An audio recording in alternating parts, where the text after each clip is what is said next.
Jalan Malus, Kelurahan Belalau 1, Kecamatan Lubuk Linggau Utara 1, kondisi jalan saat ini masih belum ada perbaikan dari memasuki kawasan hingga pertengahan jalan sekitar 15 km. Hal tersebut dikeluhkan oleh para pengguna jalan agar cepat diperbaiki. Inilah kondisi Jalan Malus, Kelurahan Belalau 1, Kecamatan Utara 1, Kota Lubuk Linggau, dikeluhkan oleh para pengendara. Saat memasuki perjalanan dari Kelurahan Belalau 1 menuju Dusun Malus, haruslah sangat berhati-hati, karena kondisi jalan saat ini yang masih berbentuk koral dan tanah merah.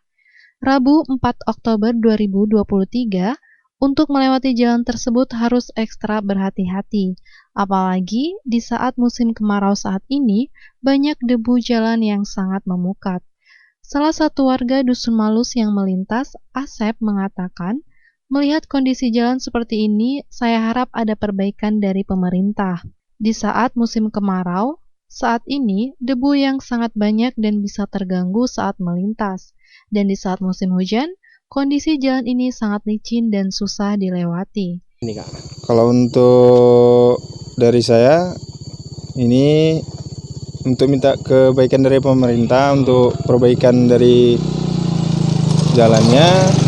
Ini nih kalau hari kemarau nih banyak debu. Nih kalau jalannya nih pecah-pecah. Untuk ininya untuk dari pemerintah tuh untuk ada gagasan aja lah. Kalau misal tuh musim hujan sama lah nih Kak. Ini becek galon ya. Ini air galon nih. Ini kering main di sana tuh banyak. Licin ya. Licin. Ini tuh untuk kita nih kan gawenya kan keluar terus kan. Jadi terhambat lah. Lah berapa lama lah nih Kak jalan ini? Ini sekitar kalau untuk aku pribadi sih sekitar 20 tahunan lah. Oh 20 tahun masih cain ini lah Pak ya. Ifal Walbarodi, Silampari TV, melaporkan.